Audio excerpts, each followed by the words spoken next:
என்ன சோமா பண்ணிருக்கேன் மேல கோபமா? இல்லைடா, உன் மேலே நான் என்ன கோவப்பட போகிறேன்? அப்புறம் என்ன பண்ணிருக்கேன்? சும்மா தான் உட்காந்துருந்தேன்.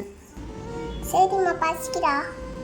இல்லைடா, நான் சும்மா உட்காந்துட்டு இருந்தேன். ஏன் இப்படி கேட்குற? சாப்பாடு போட்டு நான் பேசுறது நான் உனக்கு ஊற்றிட்டா? பசிக்கலை எனக்கு, நான் சும்மா தான் உட்காந்துட்டு இருந்தேன். அப்புறம்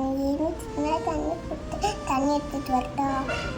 இல்லைடா, ஏன் இப்படி கேட்டுட்ருக்க? அம்மாவுக்கு பசிக்கலை, தண்ணி வேணாம், நான் சும்மா தான் உட்காந்துட்டு இருந்தேன். ஏன் இப்படி கேட்டுட்ருக்க? எல்லாத்தையும் பெல்ல படுத்து நீ தூங்குறியா? நான் தட்டி கொடுக்குறேன். இப்போ உனக்கு என்னாச்சு? ஏன் இப்படி கேட்டுட்ருக்க? உனக்கு பசிக்கும், தூக்கம் வரும், அடுலடா கேட்டிருக்கேம்மா. உனக்கு தூக்கம் வர்றா? ரொம்ப நல்லா இருக்கேன்டா. சரியா? சரிம்மா.